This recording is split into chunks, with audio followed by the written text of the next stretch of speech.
Hi friends, വിഷ്ണുശാലിനിയുടെ latest എപ്പിസോഡിലെ ആഭരണം നഷ്ടപ്പെട്ട അച്ഛനും അമ്മയും പോലീസ് സ്റ്റേഷനിലേക്ക് വീണ്ടും വന്നിരിക്കുകയാണേ. എന്തിനാണാവോ ഇപ്പൊ വീണ്ടും വിളിപ്പിച്ചത്? സ്വർണം കിട്ടിയിട്ടുണ്ടാവോ? ഉണ്ടെങ്കിൽ സമാധാനായനെ, ഒരു ദിവസമെങ്കിലും സമാധാനത്തോടെ കിടന്നുറങ്ങാലോ. അപ്പൊ ആ കുട്ടി പറയും, അച്ഛൻ ഈ നടത്തം കൊണ്ട് തന്നെ ആകെ ക്ഷീണിച്ചിട്ടുണ്ട്, വല്ലാതെ ശ്വാസം മുട്ടലുണ്ടല്ലോ, അത് കിട്ടാതെ എനിക്കൊരു സമാധാനമില്ല മോളെ എന്ന് പറഞ്ഞ ആ അച്ഛൻ ടെൻഷനോടെ വിഷമിച്ച് നിൽക്കുക. അപ്പോഴേക്കും പോലീസുകാരെ ഓട്ടോക്കാരനെ അങ്ങോട്ട് കൊണ്ടുവരും. അയാളെ കാണുമ്പോ ഇവരിങ്ങനെ ഞെട്ടലോടെ നോക്കണേ. പോലീസുകാരോട് ഇയാൾ പറയുന്നുണ്ട്, എന്റെ സാറേ, നിങ്ങൾ പറയുന്നൊന്നും എനിക്ക് മനസ്സിലാവുന്നില്ല. ഈ അച്ഛനെയും മോളെയും അയാള് ശ്രദ്ധിച്ചിട്ടില്ല. അങ്ങനെ ആ കുട്ടിയുടെ അച്ഛൻ പറയും, മോളെ അയാളല്ലേ അത്? അതെ അച്ഛാ, നമ്മൾ കേറിയ ആദ്യത്തെ ഓട്ടോയിലെ ആളാ. അങ്ങനെ പോലീസുകാരെ എസ് ഐയുടെ മുന്നിൽ കൊണ്ടുപോയി നിർത്തിയിട്ട്, ഇവനാണ് ആ ഓട്ടോക്കാരൻ, ഇയാളുടെ ഓട്ടോയിലാണ് അവരാദ്യം കയറിയത്. എസ് ഐ പറയും, ശരി, എന്നാൽ അവരെ ഇങ്ങോട്ട് വിളിക്കേ. അങ്ങനെ അച്ഛനും മകളും അങ്ങോട്ട് വരും. സ്വർണം കിട്ടിയാൽ മതിയായിരുന്നു എന്നൊക്കെ പറഞ്ഞിട്ടാണ് അവരകത്തേക്ക് പോകുന്നത്. അങ്ങനെ അവര് മുന്നിൽ വന്ന് നിൽക്കുമ്പോ തന്നെ സിയോയ്ക്കും, ഇവരുടെ സ്വർണം നീയല്ലേ എടുത്തത്? അയാളാകെ പേടിച്ചിട്ടുണ്ട്. അയ്യോ, ഞാനല്ല സാറേ എടുത്തത്. സാറേ, ഇവരുടെ ഓട്ടോയിൽ കയറി എന്നുള്ളത് സത്യ. സിഐ പറയും, അപ്പൊ നീ തന്നെയാ സ്വർണം എടുത്തത്? അയ്യോ സാറേ, ഞാൻ പറയുന്നൊന്ന് കേൾക്കണം. അപ്പോഴും സിയോയ്ക്കും, ശരി, നീ എടുത്ത സ്വർണം എന്ത് ചെയ്തു? ഉരുക്കി വിറ്റോ അതോ പണയം വെച്ചോ? ഞാനൊന്നും ചെയ്തിട്ടില്ല, കിട്ടിയാലല്ലേ സാറേ അതൊക്കെ ചെയ്യാൻ പറ്റൂ. എന്നിട്ട് അയാൾ പറയും, ഇവരെ കൊണ്ടുവരുന്ന വഴി എന്റെ ഓട്ടോ ഒന്ന് കേടായി, പിന്നെ വേറൊരു ഓട്ടോയിൽ ഇവരെ കയറ്റി വിടുമായിരുന്നു. അതേത് ഓട്ടോക്കാരനാ? ഏത് സ്റ്റാൻഡിൽ കിടന്ന് അവൻ ഓടുന്നത്? അതൊന്നും എനിക്കറിയില്ല സാറേ, രാത്രിയിൽ ഒരു ഓട്ടോ കണ്ടു, അതിൽ കയറ്റി വിട്ടു. അപ്പൊ ഈ കുട്ടിയുടെ അച്ഛൻ പറയും, ഇനിയിപ്പോ രണ്ടാമത് കയറിയ ഓട്ടോയിലായിരിക്കോ നമ്മൾ ബാഗ് വെച്ച് മറന്നത്? എനിക്കറിയില്ല അച്ഛാ, എന്തൊക്കെയാ നമുക്ക് ചുറ്റും നടക്കുന്നതെന്ന് എനിക്കറിയില്ല. ഇത് കേൾക്കുന്ന സിഐ അവിടെ എഴുന്നേറ്റ് ഇയാളോട് വീണ്ടും ചോദിക്കുമ്പോ അയാൾ പറയും, എന്റെ ഓട്ടോന്ന് ഇവരെ മുഴുവൻ സാധനം എടുത്തിട്ടാ മറ്റേ ഓട്ടോയിൽ കയറിപ്പോയത്.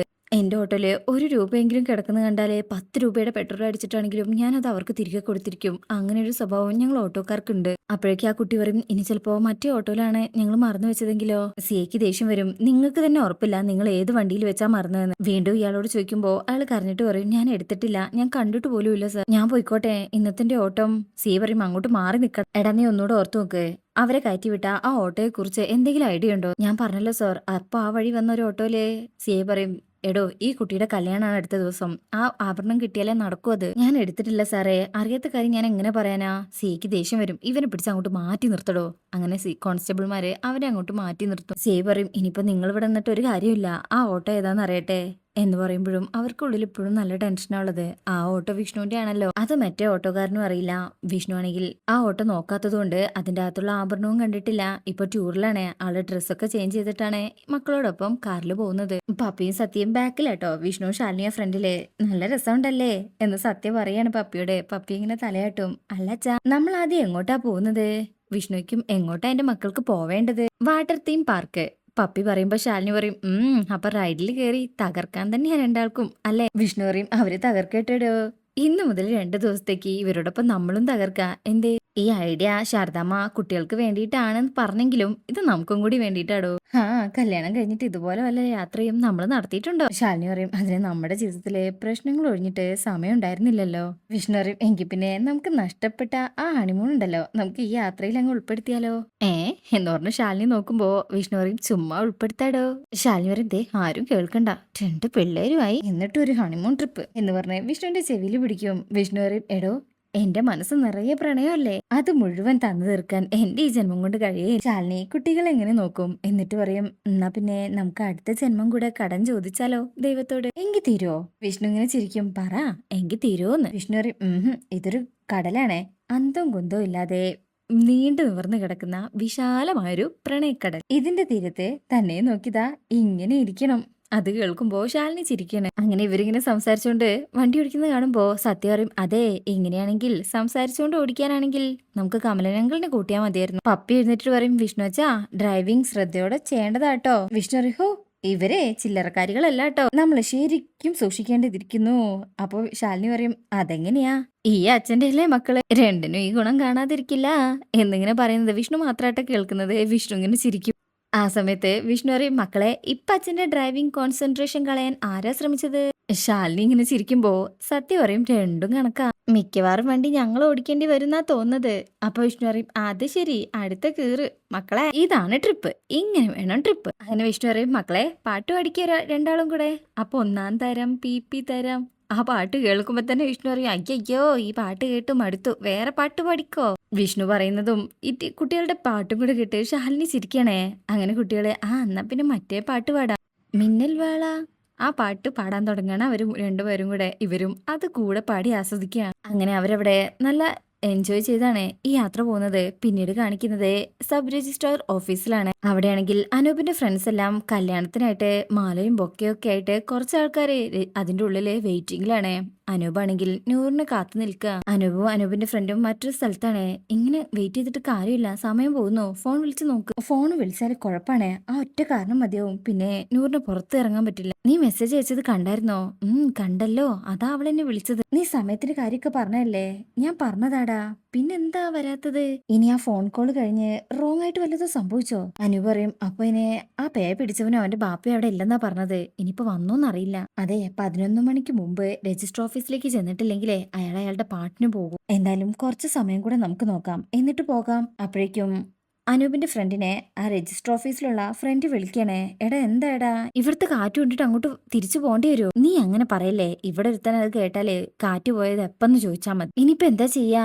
ആ പ്യൂൺ ഇവിടെ വന്നിട്ടതാ 1-2 തവണ നോക്കിയിട്ട് പോയി. എടാ എന്തെങ്കിലും പറഞ്ഞേ ആ രജിസ്ട്രാർ പിടിച്ചു നിർത്താൻ പറ്റുമോ? പിന്നെ എന്റെ കുഞ്ഞമ്മയുടെ മോനല്ലേ, നീ എങ്ങനെയെങ്കിലും ട്രൈ ചെയ്യും. നമ്മുടെ അനൂപിന് വേണ്ടിയല്ലേ, അവനെ സ്നേഹിക്കുന്ന നൂറിന് വേണ്ടിയല്ലേ.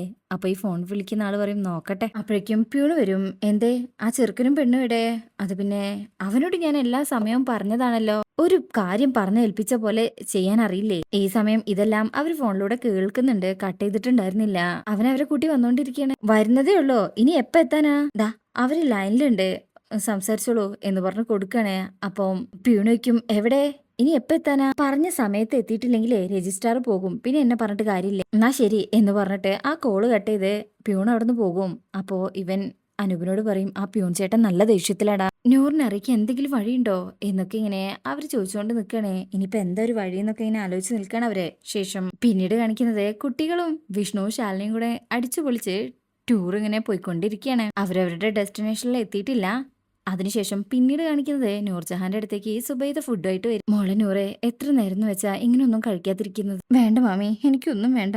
ഞാൻ ഇവിടെ ഇങ്ങനെ പട്ടിണി കിടന്നോളാം. തീരട്ടെ, എന്നെ കൊണ്ടുള്ള ശല്യം തീരട്ടെ. എനിക്ക് ആരും ഇല്ലല്ലോ എന്ന് പറഞ്ഞേ നൂർജഹാൻ കരയാ. എന്റെ സങ്കടങ്ങള് കണ്ട് ആശ്വസിപ്പിക്കാൻ എനിക്ക് ആരും ഇല്ലാണ്ടായി പോയില്ലേ? എന്താ മോളെ നീ പറയുന്നത്? നിന്നോട് ഇഷ്ടമില്ലാഞ്ഞിട്ടാണോ ഇങ്ങനെ കാണിക്കുകയും പ്രവർത്തിക്കുകയും ഞാൻ ചെയ്യുന്നത്? അപ്പോഴും നൂറ് പറയും, എനിക്കറിയാം എല്ലാവരും കൂടെ എന്റെ ജീവിതവും ഇല്ലാതാക്കും. നമുക്ക് സമാധാനം ഉണ്ടാക്കാം, നീ ഇത് കഴിക്കേ എന്ന് പറഞ്ഞ് ഫുഡ് കൊടുക്കുമ്പോൾ നൂറ് അത് കഴിക്കാൻ കൂട്ടാക്കുന്നില്ല. ഇന്നത്തെ ഈ രജിസ്ട്രേഷൻ നടന്നില്ലെങ്കിൽ പിന്നെ ഞാൻ ജീവിച്ചിരിക്കില്ല. എന്തെങ്കിലും കടുങ്കൈ ഞാൻ ചെയ്യും. ഈ ഭൂമിയിൽ നിന്ന് തന്നെ ഞാൻ ഇല്ലാതാക്കും, ഉറപ്പാണ്. അപ്പൊ മാമി പറയും, നീ കരുതുന്ന പോലെ അതൊന്നും ഈസിയല്ല. ഇവിടെ നടന്നതൊക്കെ ഒന്ന് ഇവരറിഞ്ഞാൽ ഉണ്ടാവുന്ന അവസ്ഥ ആലോചിച്ച് നോക്കിയേ. നിന്നെ കെട്ടാൻ നിൽക്കുന്നവനെയും നിന്നെ സഹായിച്ച എന്നെയും അവർ ചിലപ്പോ കൊന്നു കുഴിച്ചു മൂടിയെന്നിരിക്കും. അത്രയും വലിയ അപകടം വിളിച്ചു വരുത്തണോ? നൂറ് പറയും, ഇതാരും അറിയാൻ പോകുന്നില്ല മാമി. 11 മണിക്ക് രജിസ്ട്രേഷൻ, അത് കഴിഞ്ഞാ ഞാൻ അതുപോലെ തിരിച്ചു വരില്ലേ? വിവാഹം നടന്ന കാര്യമൊക്കെ നമുക്കല്ലേ അറിയോ? എന്നെ കാണാതായാലല്ലേ അത് വലിയ പ്രശ്നമായി മാറുള്ളൂ. ദയവേത് മാമി എന്നെ സഹായിക്കണം. അവര് നന്നായിട്ട് പേടിച്ചിട്ടുണ്ട്. നീ പറയുന്നൊന്നും എനിക്ക് മനസ്സിലാവുന്നില്ല. നീ പറയുന്ന പോലെയൊക്കെ കാര്യങ്ങൾ നടക്കുമോ? നടക്കും. ഞാൻ മാമിയുടെ കാല് പിടിക്കും. അവരെല്ലാവരും എനിക്ക് വേണ്ടി വെയിറ്റിംഗിലാണേ. രജിസ്ട്രേഷൻ കഴിഞ്ഞാലുടൻ ഞാൻ പോരും. ഞാൻ പോകുന്നതും വരുന്നതും ഇവിടെയുള്ള ആരും അറിയാൻ പോകുന്നില്ല. എന്നെ ഒന്ന് സഹായിക്കേ. ആരും അറിയാതെ ഞാൻ നോക്കിക്കോളാം. മാമിയെ ആരും ഒന്നും ചെയ്യില്ല. എന്റെ ഉമ്മാനോട് പറയുന്ന പോലെ ഞാൻ പറയാ. നീ എന്നെയും കൂടെ സങ്കടത്തിലാക്കാണോ മോളെ? അവര് നിങ്ങളുടെ കല്യാണത്തിന് ആരൊക്കെ ക്ഷണിക്കേണ്ടതെന്നുള്ള ലിസ്റ്റ് തയ്യാറാക്കിക്കൊണ്ടിരിക്കും. പാചകത്തിന് വരെ ബുക്കിംഗ് നടന്നിട്ടുണ്ട്. നൂറിനങ്ങ് സങ്കടാവും. ഞാൻ ജീവനോട് ഇരുന്നാലല്ലേ ഈ ഒരുക്കങ്ങളുടെ ആവശ്യമുള്ളൂ. ഞാൻ ഉറപ്പിച്ചു വെച്ചതാ, ഈ രജിസ്ട്രേഷൻ ഇന്ന് നടന്നില്ലെങ്കിൽ ഈ ഭൂമിയിൽ പിന്നെ ഈ നൂർജഹാനില്ല. മാമിക്ക് ഞാൻ ജീവിക്കണമെന്ന് ഒട്ടും ആഗ്രഹമില്ലേ? അവരാകെ പേടിക്കും. ശരി, നീ പോയിട്ട് വാ എന്ന് കരഞ്ഞോണ്ടാ പറയണേ. ഈ ബന്ധം നടക്കണമെന്ന് നീ ഇത്രയേറെ ആഗ്രഹിക്കുമ്പോ എന്നെ കൊണ്ട് ചെയ്യാൻ പറ്റുന്നത് ഇത്ര മാത്രമാണ്. പക്ഷേ ഒരു കാര്യം മോള് ഓർക്കണം, കത്തുന്ന ചിതയുടെ മുകളിലാണ് എന്നെ നിർത്തിയിട്ട് നീ പോകുന്നത്. Thanks mummy. മാമിക്ക് ഒരു ബുദ്ധിമുട്ടും ഉണ്ടാവാതെ ഞാൻ പെട്ടെന്ന് തിരിച്ചു വരാം എന്ന് പറഞ്ഞ് നെറ്റിയിലൊരു ഉമ്മ കൊടുക്കും. ചെല്ല്, പെട്ടെന്ന് കാര്യം നടത്തിയിട്ട് വാ. പോകാൻ തുടങ്ങുമ്പോ സൂക്ഷിക്കണം മോളെ. അങ്ങനെ അവിടുന്ന് കട്ട് ചെയ്തിട്ട് പിന്നീട് കാണിക്കുന്നത് വിഷ്ണുവും ശാലിനിയും കുട്ടികളും കൂടെ വാട്ടർ തീം പാർക്കിൽ എത്തിയിരിക്കുകയാണ്. കാർന്ന് ഇറങ്ങിയ ഉടനെ പപ്പിയും സത്യയും ഇറങ്ങി അങ്ങ് ഓടുകയാണേ. വിഷ്ണുവും ശാലിനിയും അന്തം വിട്ട് നിൽക്കും. വിഷ്ണു പറയും, ഓടല്ലേ മക്കളെ, വീഴും. അപ്പോഴേക്കും അവർ ഓടിയിട്ടുണ്ട്. അപ്പൊ വിഷ്ണു പറയും, വാ നമുക്കും പോവാ എന്ന് പറഞ്ഞ് ശാലിനിയുടെ കൈ പിടിച്ച് ഓടിപ്പോവാ. അങ്ങനെ അവരവിടെ അടിച്ചു പൊളിച്ച് ആഘോഷിക്കണേ. അങ്ങനെ ശാലിനിയും വിഷ്ണുവും കൂടെ മുന്നിൽ പോയി നിൽക്കും കുട്ടികളുടെ. ഓടിച്ചെന്ന് പിടിച്ചു നിർത്തണേ. എന്താ അച്ഛാ എന്ന് സത്യ ചോദിക്കുമ്പോ വിഷ്ണു പറയും, അതെ ഇവിടെ കൊണ്ടുവന്നത് തന്നെ നിങ്ങളുടെ സന്തോഷത്തിനാ. ഓടി ഓടി തളർന്നു ഇപ്പോ. പിന്നെ നിങ്ങളുടെ സന്തോഷത്തിനാ ഇവിടെ കൊണ്ടുവന്നത് പറഞ്ഞല്ലോ. അതുകൊണ്ട് ആഘോഷിക്കാൻ പറ്റുന്ന അത്രയ്ക്കും ആഘോഷിച്ചോ. പക്ഷെ കൂട്ടം തെറ്റിയിട്ടെങ്ങാനും പോയാ ഇനി ഓടാനുള്ള മാനസികാവസ്ഥ ഇല്ല ഞങ്ങൾക്ക്. സത്യ പറയും, എന്റെ അച്ഛ ഒന്ന് സമാധാനമായിട്ട് ഇരിക്കേ. അപ്പൊ ശാലിനി വിഷ്ണുവോട് ചോദിക്കും, അതെ കുട്ടികൾക്ക് വേണ്ടി മാത്രമാണോ ഈ ട്രിപ്പ്? ഇതൊക്കെ ആഗ്രഹിക്കുന്ന ഒരു കൊച്ചു മനസ്സേ എനിക്കും ഉണ്ട്. എന്നാ കൊച്ചു മനസ്സൊന്ന് പറഞ്ഞട്ടെ, ഏത് റൈഡിലാ ആദ്യം കയറേണ്ടത്? ഷാലിനി ചുറ്റും നോക്കിയിട്ട് പറയും, അതിപ്പോ എല്ലാ റൈഡിലും കയറേണ്ടി വരും. വിഷ്ണു ചിരിച്ചിട്ട്, എന്റെ ദൈവമേ എന്ന് പറയും. ദാ എന്നാ പിന്നെ ഐശ്വര്യമായിട്ട് എല്ലാവരും കൈവച്ചോളൂ, നമ്മള് നമ്മുടെ അടിച്ചുപൊളി തുടങ്ങാൻ പോവാണ്. റെഡി 1 2 3 എന്ന് പറയുമ്പോ എല്ലാവരും കൈവച്ച് വിഷ്ണു കൈ പൊക്കിയെറിയ. അങ്ങനെ അവര് ഫാമിലി ആയിട്ട് ഇങ്ങനെ അടിച്ചു പൊളിച്ച് ആഘോഷിക്കണേ. ഒരിങ്ങനെ കാളയുടെ പുറത്ത് നിന്ന് കയറുന്നൊരു സംഭവം ഉണ്ട് കേട്ടോ. വിഷ്ണു ആദ്യം കയറും, പിന്നെ ശാലിനി അതാ മൂക്കും കുത്തി താഴെ വീഴുന്നുണ്ട്. ശാലിനിയും ചിരിക്കും, കുട്ടികളും വിഷ്ണു ഒക്കെ. പിന്നെ കാർ ഓടിക്കും. ട്രെയിനിൽ അവർ കയറുമ്പോൾ വിഷ്ണു ശാലിനിയും അതിങ്ങനെ നോക്കി നിൽക്കും. അവരുടെ പ്രണയവും അതിനിടയിൽ നടക്കുന്നുണ്ട്. അങ്ങനെ ഒടുവിലെ ഊഞ്ഞാലിടാൻ പോവണേ. അച്ഛ എന്നെ ഒന്ന് കയറ്റിയിരുത്തോ എന്ന് സത്യ വയ്ക്കുമ്പോ വിഷ്ണു സത്യയെ ഊഞ്ഞാലിൽ കയറ്റിയിരുത്തും. ശാലിനി പപ്പിമോളയും ഒന്ന് ആട്ടിത്താ. അപ്പൊ ആട്ടി തരണോ? ഒറ്റയ്ക്ക് ആടില്ലേ എന്ന് പറഞ്ഞ് ആട്ടി കൊടുക്കും. ഒന്നുകൂടെ സ്പീഡില്ലേ. വിഷ്ണു പറയും, ദേ ഇനി സ്പീഡ് കൂട്ടിയല്ലേ ആ കുളത്ത് പോയി കിടക്കുന്നേ. അച്ഛൻ ചുമ്മാ നിക്കല്ലേ, ഒന്ന് ഹെൽപ്പ് ചെയ്യും. വിഷ്ണു പറയും, ആ അതെ ഞങ്ങൾക്കൂടെ വേറെ ഒരു പണിയില്ലല്ലോ, സ്പീഡിലാട്ടെ. അങ്ങനെ പപ്പിയും വിഷ്ണുവും തമ്മിലുള്ള ആ ഒരു കെമിസ്ട്രി, അതായത് അച്ഛനും മോളും ആ ഒരു ഇത് കാണുമ്പോ പപ്പിക്ക് അങ്ങ് വിഷമാവണേ. മതി ചേച്ചിയമ്മേ മതിയോ എന്ന് ശാലിനി വയ്ക്കും.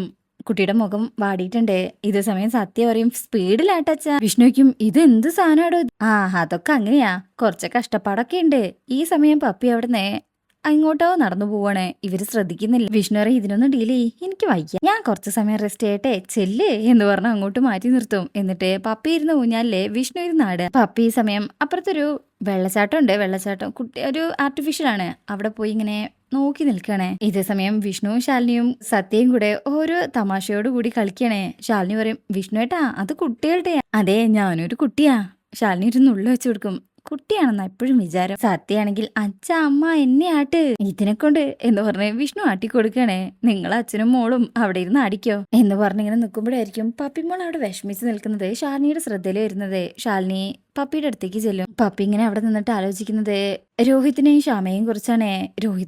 പപ്പിയോടുണ്ടായിരുന്ന ആ സ്നേഹത്തെയും ശ്യാമയ്ക്ക് ഉണ്ടായിരുന്ന ആ സ്നേഹത്തെയാണ് കുട്ടി ആലോചിക്കുന്നത്. പപ്പിക്ക് അച്ഛനും അമ്മയും അവരാണല്ലോ. അങ്ങനെ ശാലിനി പപ്പിയുടെ അടുത്തേക്ക് വരുന്നത് കാണിച്ചിട്ടാ ഈ ഭാഗം കഴിയുന്നത്. അപ്പൊ ഇന്നത്തെ റിവ്യൂ ഇഷ്ടപ്പെട്ടിട്ടുണ്ടെങ്കിൽ ചാനൽ ലൈക്ക് ചെയ്ത് സബ്സ്ക്രൈബ് ചെയ്ത് സപ്പോർട്ട് ചെയ്തേക്കണേ. താങ്ക്